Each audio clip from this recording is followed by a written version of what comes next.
Buddhism is a religion of atheism. Why this misconception exists.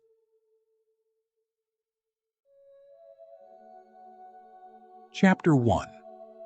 The Root of Misconception, Buddhism and the Question of God. When Western scholars first encountered Buddhism, they often came from a very different place. A place where the idea of a creator God was not just a belief, but the very foundation of their worldview. They were used to religions that centered around a divine being, a supreme power responsible for the creation of everything. So when they turned their attention to Buddhism, they found something quite different. There was no creator God, no deity to worship in the traditional sense. The Buddha himself was not presented as a god, but as a human being who had awakened to the truth of existence. This lack of a central divine figure led many to the conclusion that Buddhism must therefore be an atheistic religion. It was a logical, if perhaps too quick, assumption. But the Buddha's approach to those big metaphysical questions, the ones about the ultimate nature of reality, was not one of simple denial. He didn't say there was no God. Instead, he chose silence. He didn't engage in debates about whether or not a God existed. Why? Because he saw these questions as a distraction, a detour from the real path. He believed that focusing on these abstract questions would only lead to more confusion and suffering. What mattered, he said, was understanding the nature of suffering and finding the way to end it. He was like someone who sees a house on fire, focusing on extinguishing the flames rather than debating how the fire started. There is a beautiful image that comes from Zen Buddhism that speaks directly to this idea, like a wild fox trying to catch the wind. Imagine a fox chasing after the wind, trying to grasp something that is by its very nature elusive. This illustrates how futile it is to try to understand ultimate truth through intellectual concepts, through rigid beliefs. The reality of existence, the way Buddhists understand it, is not something that can be captured by words, by fixed ideas, or by theories. It is something that needs to be experienced directly, in the here and now, through practice and mindful awareness.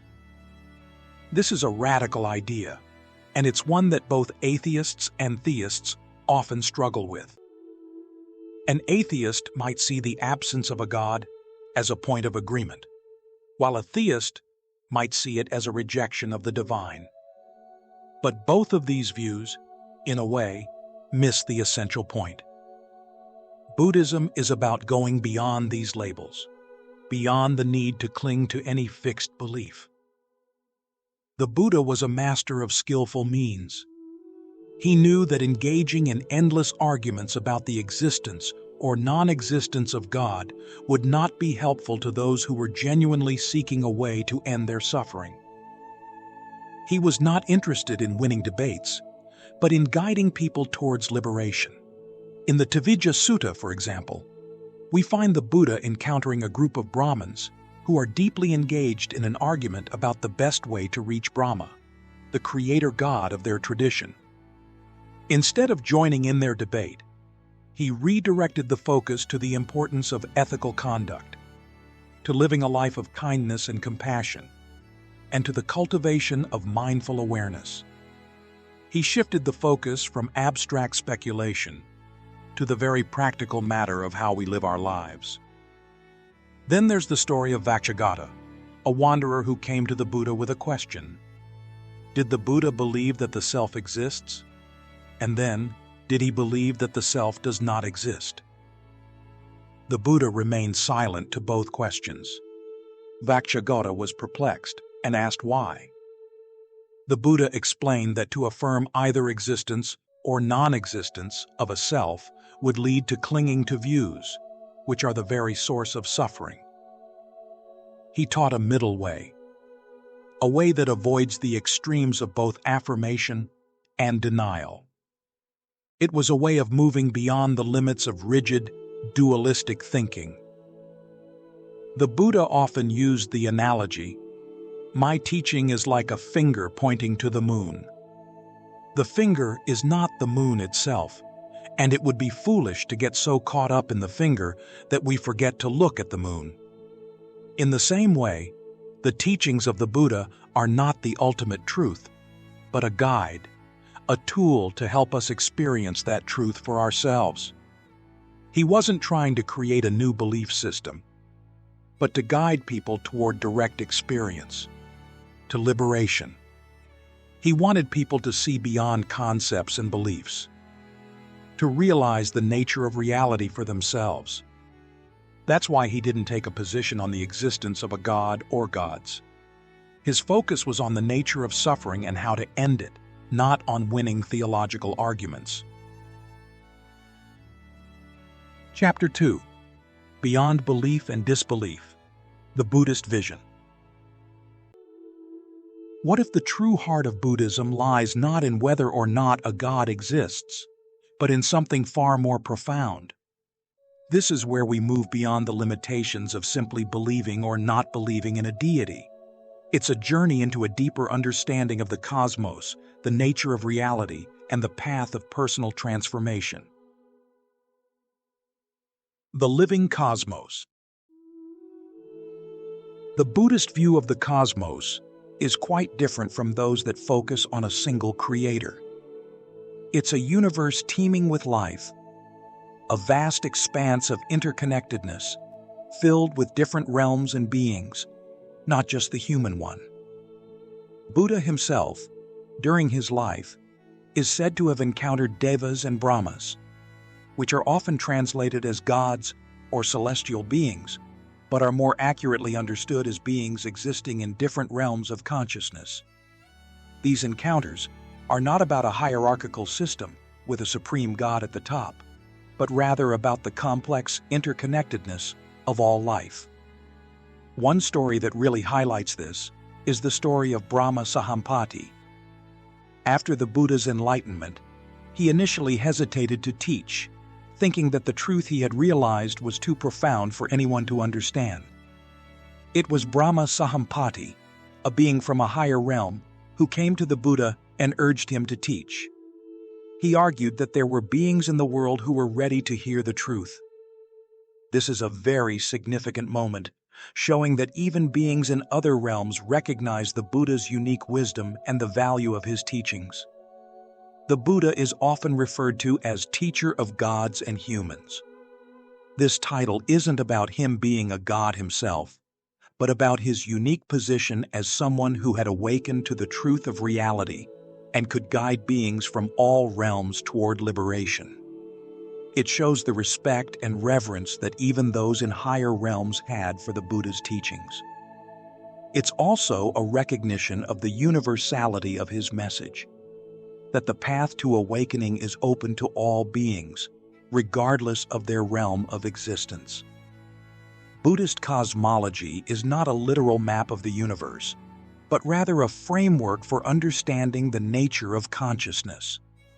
It's a way of explaining that reality is not just what we see, but a vast, multi-layered experience. There are realms of suffering, realms of pleasure, and realms beyond both, all of them interconnected and arising from the same source, consciousness. This understanding goes beyond a simple belief in a creator and invites us to see ourselves as part of a much larger, more complex reality. The nature of reality. Buddhism emphasizes direct experience over speculative thinking, and this is a key aspect of its approach to understanding reality. The Kalama Sutta, for example, is a very well-known teaching where the Buddha advises the Kalamas not to accept anything just because it's been passed down through tradition, because it's in the scriptures, or because it's what everyone else believes. Instead, he tells them to investigate for themselves, to test the teachings through their own experience.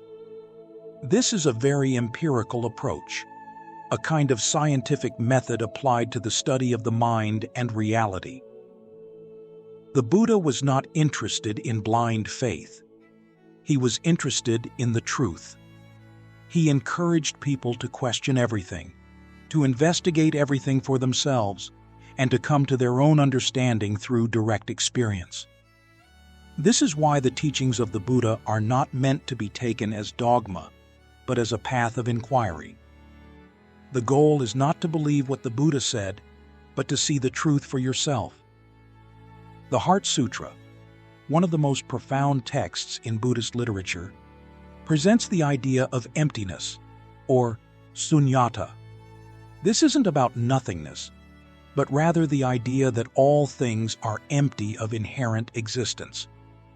They don't have a fixed, permanent, independent self. Instead, they arise in dependence on other things.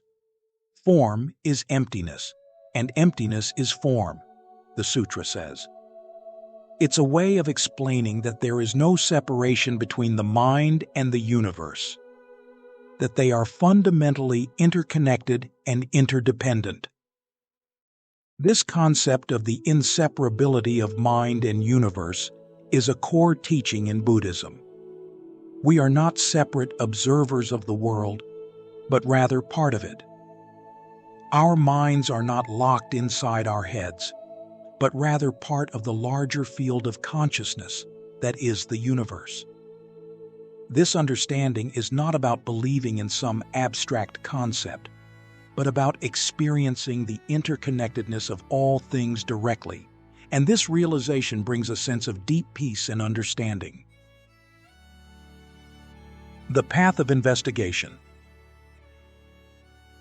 The Buddha's approach can be seen as a kind of scientific method applied to the study of the mind.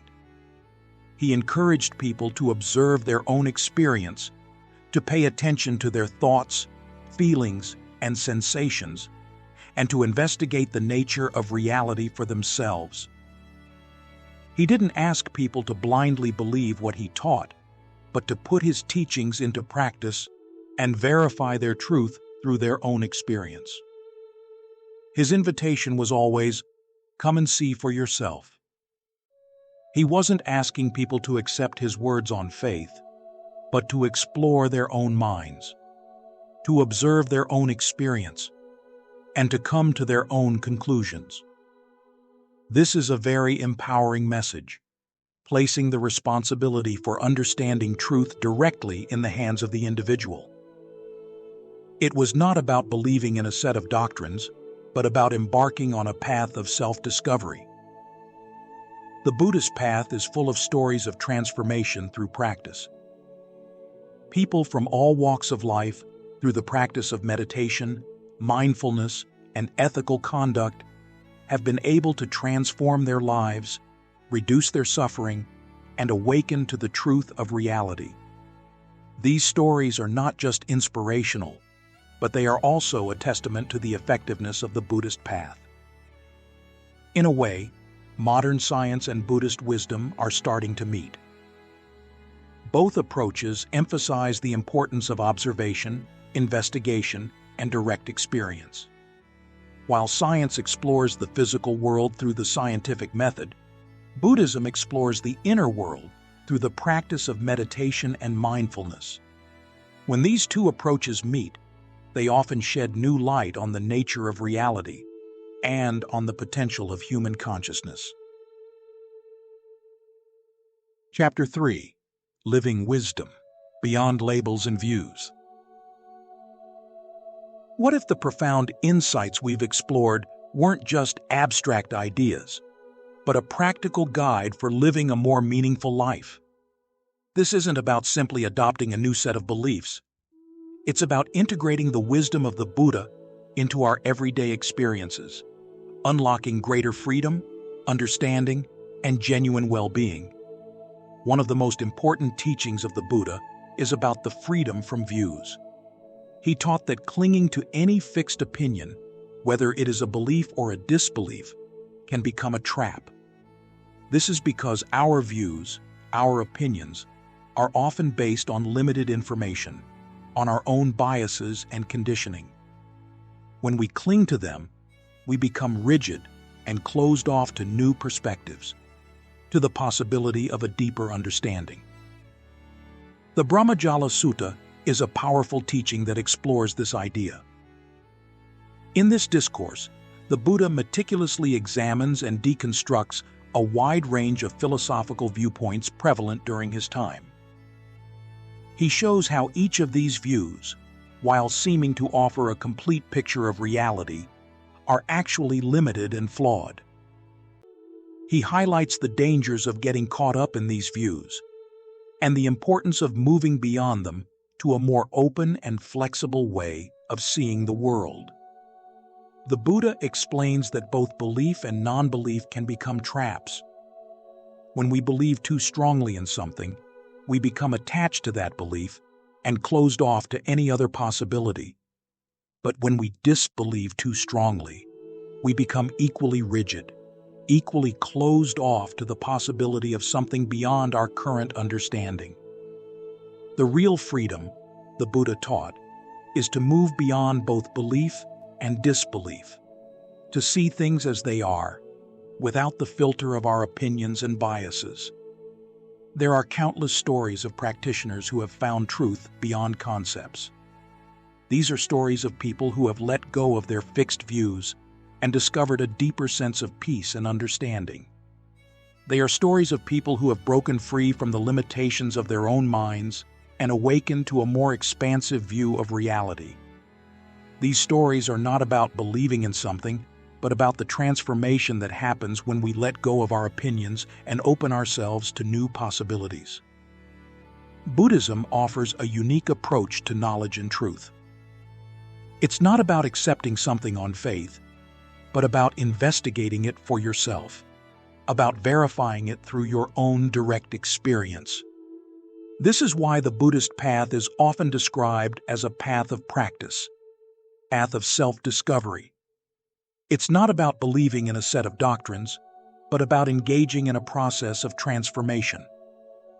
The essence of Buddhist practice is to bring mindfulness and awareness to every aspect of daily life.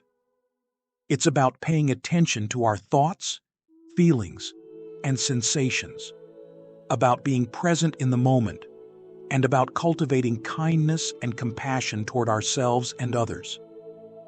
It's not something that's confined to the meditation cushion, but something that can be integrated into all of our activities, whether we are working, eating, or simply walking down the street.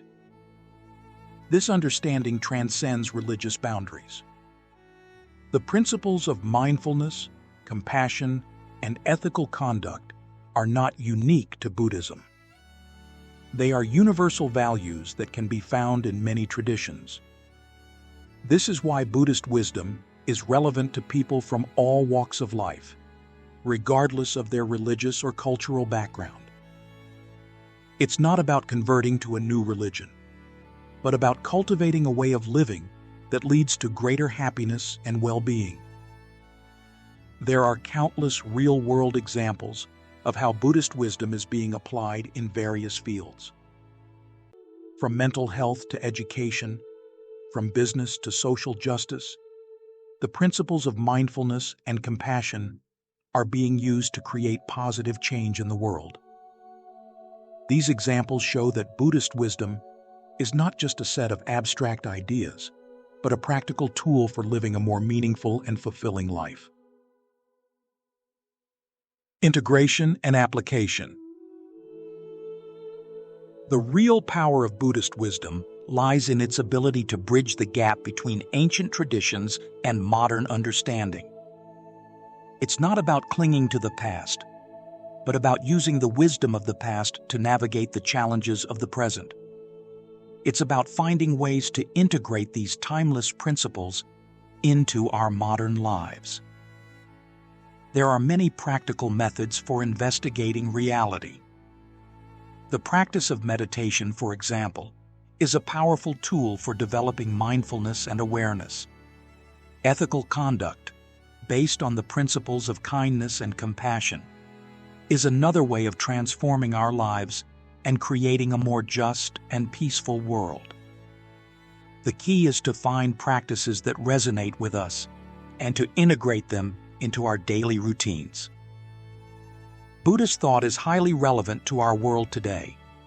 The problems we face, from climate change to social inequality, are not just external problems, but also reflections of our inner state. By cultivating mindfulness, compassion, and wisdom, we can create a more just and sustainable world. This is not just about changing the world, but about changing ourselves. The future of Buddhist wisdom is not about creating a new religion or a new dogma.